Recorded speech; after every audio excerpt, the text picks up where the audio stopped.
So recently the lead coder on Zero Hour had an interview with our good friend Fodder on his Twitch channel, and if you don't follow him yet, he is a content creator who does a lot of stuff related to tactical shooter games and supporting different charities.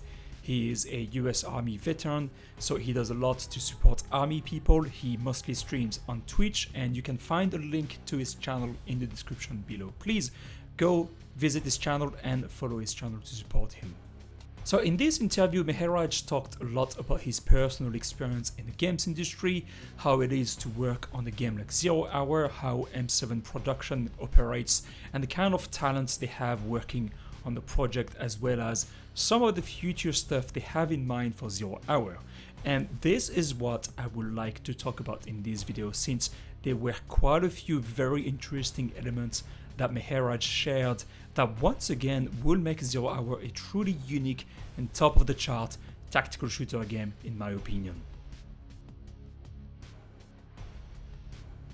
And so the first point that I found really interesting was when Fodder asked when the team would consider Zero Hour ready to leave early access, which is a valid question since with the amount of big updates and the amount of improvements that the team is bringing or has already brought to the game, it sometimes feels that the game is ready to leave early access. But the team obviously thinks differently. What's your plan for early access and leaving early access? Like, what's your sort of, I don't know, what's the threshold at which you feel like you guys will have be able to leave early access? For us, I guess one thing, I guess that stands out before we can leave early access would be the amount of content. We have a lot that's that's planned for the future of the game, and one of those things is the map pool, and making it like we have plans that at least 20 maps is something that would go very well, because these kind of experiences is like when you play one map, there's always going to be a desire to play another, and having more of those content is definitely something that we want to do for the game for the long duration, so that it can stay alive for a longer time. I do think it's really cool how the fact that you said that 20 maps is a lot. It's a lot for a game. There's other games that have been out for a long time in the same genre that don't even have that many maps. So that's a really impressive number, and it makes sense why you would have that many architecture designers. So the one thing that Meheraj confirmed is that increasing the amount of content is what they are after. And while he did not provide a lot of details on what he means by that, we at least know that having 20 different maps in Zero Hour before leaving early access feels like a good number to them. And I think a lot of people agree that the more maps we get, the better it will be to keep the gameplay fresh and with a lot of diversity, especially with the procedural prop placement that will keep getting improved over time to ensure that we get somewhat of a different and unique experience every time we play a new round. And personally, I think improving the PvP and the co-op mods a lot more before leaving early access is something they want to achieve as well. Although the game has a co-op mod, it is a PvP game first and foremost, and a lot more features are expected to be added to the game or improved before leaving early access. Better anti-cheat system, better ways to report players, better ways to mute players, ranked mods, more weapons, better spectator mode, and so on and so on. Talking about the caster mod, some minor improvements will be coming to the tool with the upcoming update. Let's hear it from the man himself. Will they be allowed to go alone into custom matches to record footage in the near future? So while that might not be the thing, what we are doing with the Operation Magna update is in co-op there would be an option after you die to start free looking, so that you can create cinematics. Okay, so so then your thought, I guess, is that people would go in with one other person, and then whatever. It's still going to require another person, but yeah, right now I guess the only way to do it is in custom matches. But at least with co-op, there would be you're going against AI, and you're still being able to keep up, with if you want to do cinematics, or I guess this also has the possibility of, if people are, with the last man down, they still have the options to just look around the map if, um, integrating suspects doesn't work. We do have a lot in mind to, maybe improve this tool, because even for ourselves, because whenever we're making trailers, for the most part, I have to do it in engine. And uh, while, some trailers we did do with the cinematic tool, we really need to improve it a lot more before we can make quality content with it. Um, so yeah, definitely cinematic tool is something that we're looking to improve more. But I'm not sure if that's going to be with this update. So, players will be able to use it in co-op mode after getting killed, but it will still require you to join the co-op mode with at least one other player to get the option. That's pretty much how it already works in custom mode if you want to record something using the caster mode. As you know, the caster mode is something that is used a lot by many content creators to make more cinematic scenes. I'm one of them, obviously, and I can tell you that it's not as easy as you might think to organize a recording session and to use the caster mode. Meheraj also mentioned that for their trailers, they obviously make a lot of their cinematic scenes in engine, which allows them to do pretty much anything they want without getting into the game and coordinating with several people to record a few scenes. They could even use their custom animations if they wanted to, and even add a few more details to the scenes and whatnot, which they obviously don't do because they want the trailers to look like the actual game. But I'm glad that he said he also uses the caster mode to do some of the recording, so he must know how tricky it is to use it and what needs to be improved in order to make it more user-friendly and a lot more advanced for the future. Personally, I would still love to get a replay system in 0 Hour, but I know how unreliable those systems can be, especially if everything is recorded on the client side. In order to avoid inconsistent replays, you would need to have the data recorded on the server side as well to make sure that everything is replayed exactly like how it happened for everyone. But custom servers hosted in-house is most likely what they will need to achieve that level of consistency. Only big companies like Blizzard can afford that kind of systems without worrying too much about the cost. But anyway, one can still dream, and in the meantime we know that the caster mod will get a bit of love moving forward, which is still something good. Another very interesting point that Meheraj talked about was the character customization. So the team hired new character artists and is planning to hire even more in the future in order to improve the character customization. And while he did not get into details about what sort of customization we would get, Meheraj mentioned something a lot more interesting. Curious if there would be character or operator customization. Is that something you guys plan in the future? Yeah, that is something that we do have planned. So we did hire new character artists. So, and we plan to hire more, um, just so that we can make more. Actually, we also have plans to make different gender, just to make sure that we gave female and male options, because I guess there's a lot of requests for that. I will say, and this is something that is well known within my group, I am a firm believer in that concept of having both male and female characters. I think that's one of the ways that that we've kept, not kept women out, but like really made it less appealing for women. You play a game like Arma, and there's literally not even a female model in this giant $60 game. So like that's insane, Yeah. right? And so I think the idea of adding female character models, I think is an important step in a game's development, and I think we're seeing a lot more penetration of folks from a variety of different cultures and backgrounds into this genre. If for nothing else, talking about the fact that you're a studio from a company that generally doesn't make, or for a country that generally doesn't make games in general, but especially in the tactical niche. So I think getting more folks from around the world, different races and genders, is I think important for that. And so we will be getting both female and male operators in 0 Hour in the future in order to make the game a lot more accessible and a lot more pleasant for everyone to play, especially since it is a popular request that is coming from the active community directly. Personally, I'm all for equality and more authenticity in games like this. There is no real reason not to have both female and male operators in 0 Hour, since women are able to join most special units of police departments in most countries.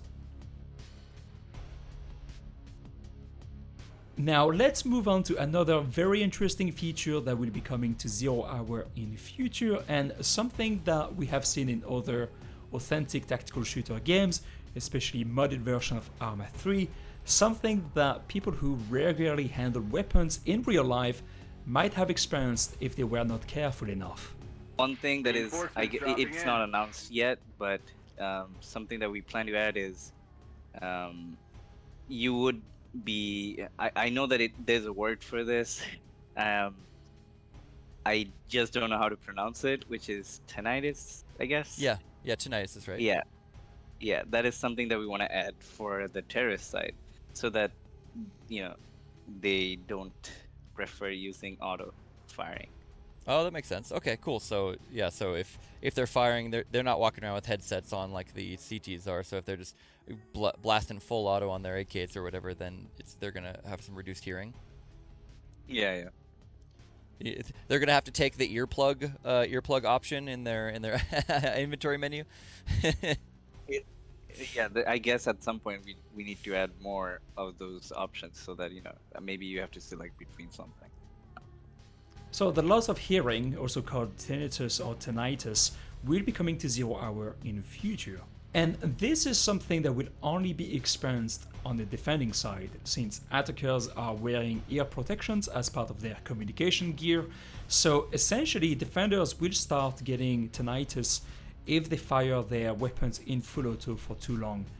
And this is something that is sort of linked to the new inventory system and the ability to refill your mags that will be coming with Operation Magna, and a strong desire to discourage defenders from spamming their weapons in full auto all the time, which is something that we often see in PvP matches when defenders will just pre-fire all the time to prevent attackers from progressing too much. And so this new feature will try to improve both the balancing of the game to make it less defender-sided, because it will try to prevent them from spamming their weapons all the time, and it will also improve the authenticity of the game, which is something that the 0 Hour audience obviously likes very much. They didn't say if we would get tinnitus when standing next to someone else who is also using their weapon in full auto, but I guess it won't, otherwise it would make the game a lot less fun, but who knows. So we already know that as part of Operation Magna, we will get new voice commands for players without microphones to communicate with the rest of their team. But one interesting thing that Meheraj confirmed is that there will also be a more authentic communication system in the future. Talking about the voice comms, are you guys gonna add in a local voice so that it's emanating from the player instead of only radio? Yeah, it's gonna be from the player, basically. And if you're, when you're close to it, it's gonna be directly from the player. But when you're not close to the player, it's like if it's your teammate who's, let's say, a little far away, it's gonna sound from the radio. Oh, okay. So it's gonna stay as one button, but it's gonna be local and radio. Okay, that's cool. Yeah, basically depends on your distance, and it basically would change. Maybe let's say one mate is right beside you and the other mate is very far away. The guy who's very far away is going to hear it through radio, while the guy next to you would hear it as a voice. Okay, cool. So rather than do separate buttons, you're gonna have kind of one button. Yeah. Okay, that's an interesting take on it. So when talking to other players of your team, you will hear them normally when next to them and over the radio when away from them. The game will make the transition automatically, and you won't have to use different shortcuts and communication channels to stay in touch with the rest of your team. It will remain just one command, and the game will take care of the rest.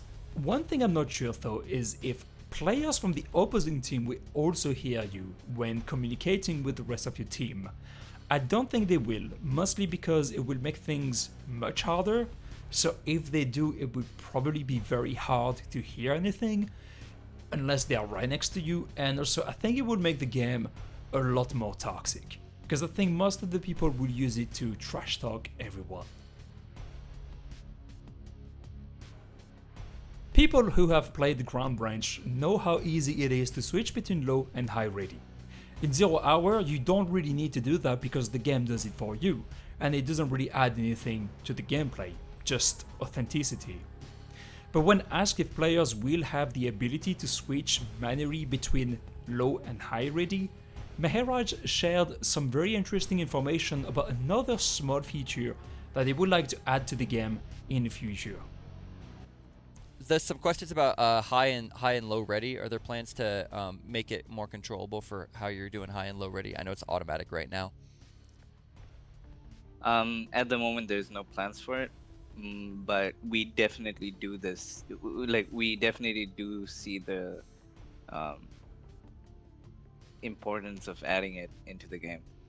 Yeah, and that's one of the games that obviously a lot of folks that like your game also play is Ground Branch, and that's one of the key tenets obviously in there is a high, low, and medium ready system.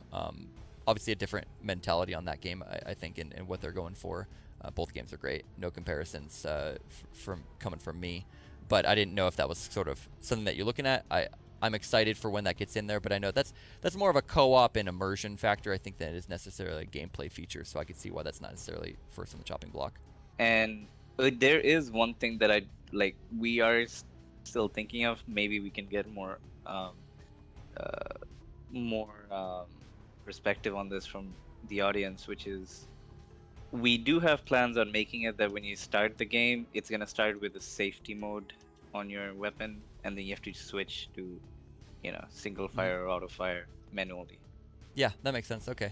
And this is mostly just because I mean we're aware of a lot of people who I guess as soon as the game starts, they either have their left click clicked and they end up shooting their teammate by accident, but I guess it would make more sense to have it on safety. Yeah, that's an immersion mode factor, right? Like as somebody who's in the army, they always teach you that you only move with your weapon on safe, and then as you bring it up, you switch from safe to semi to fire, and then you put it back on safe before you move again. So I think that wouldn't be much different for people clearing all this. Alright, I think that's fair enough, and I think it most definitely happened to quite a few people who got killed right at the beginning of a round, either because someone was new to the game or extremely toxic. And I also like what Fodder had to say about the safety mode, since I've already heard from a couple of veterans already that they are used to operate with their weapons with the safety on most of the time, and then they switch to semi or full auto only when they need to engage a target, and then they put the safety on again. And this is how they are trained, basically. It's automatic to them. They don't even realize that they switch between the different modes anymore. And it makes me wonder how much control we will have over this feature, and if it's something that would be more useful in co-op. Like if you keep your safety on most of the time and then only remove it when you need to engage a target or a suspect, and then you get extra points for that, for switching between safety and semi only when you need to engage a target. That would be pretty cool. I think that would be quite interesting and quite authentic as well. Alright, so for those of you who have played SWAT before, you might be missing less lethal weapons in 0 Hour, especially in co-op mods. Tasers or pepper guns, those are the kind of weapons that would be pretty interesting to have in a game like 0 Hour. Now, let's hear what Meheraj has to say about this. Are there any plans for any less than lethal weapons, like paintball guns, beanbag shotguns, that sort of stuff?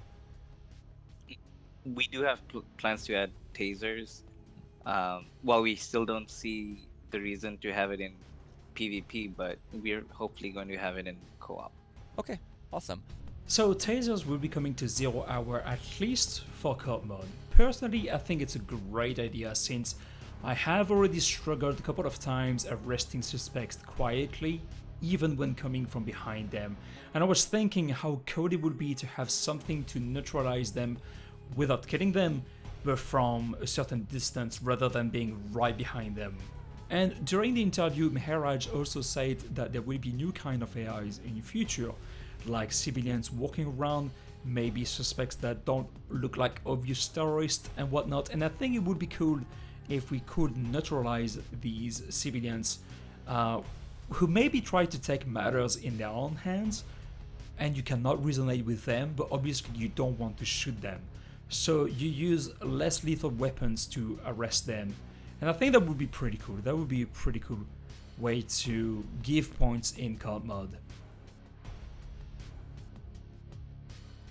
And last but not least, I kept the best for the end. Something that some of you might already know. You probably heard about it a couple of times in streams or on the Discord. But the team is currently experimenting with the idea of implementing canine units in 0 Hour. We do have a plan for something very interesting. Something that we feel might be very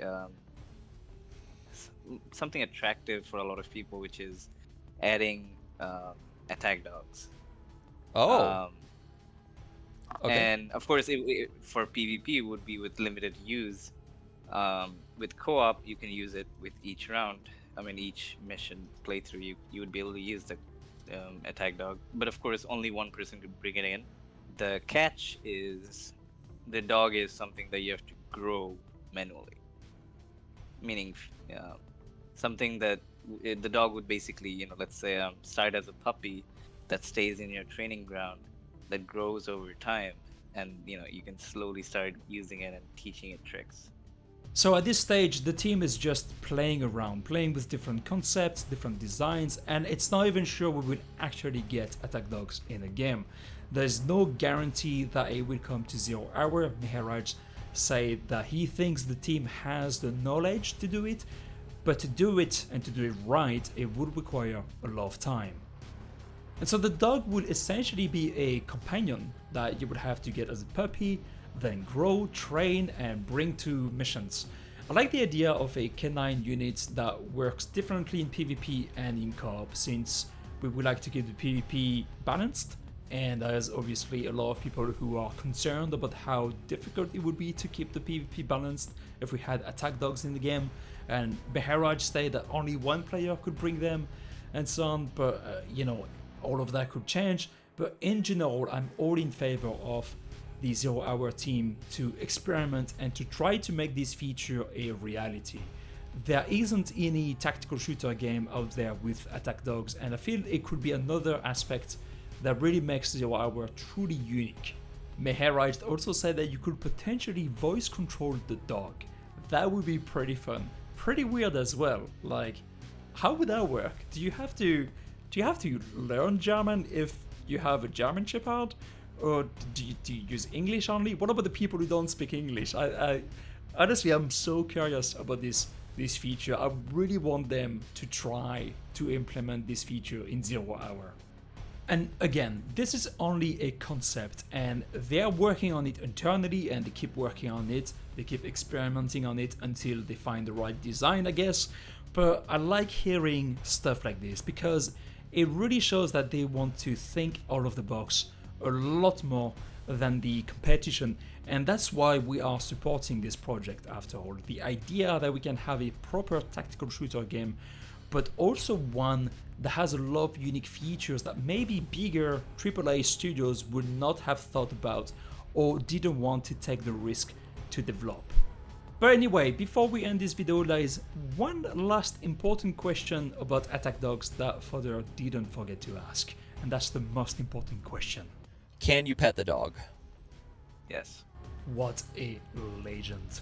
Nothing further to say about this. Thanks again, Fodder, for organizing this interview. Don't forget to visit his Twitch channel. The link is in the description below. So those were the 5 really important and relevant things about the future of 0 Hour that maybe you didn't know. Well, actually, there was 8, but You get the point. If you enjoyed this video and if you're excited about the future of Zero Hour, leave a like and leave a comment below to let me know what you think about those future improvements. The comment section is absolutely wide and out of control. If you haven't yet, don't forget to subscribe to support the channel. I'm Scott Hotrod of the R.O.D.E Foundation. I have the thickest French accent on this platform. Thanks again for watching, and I will see you in the next video.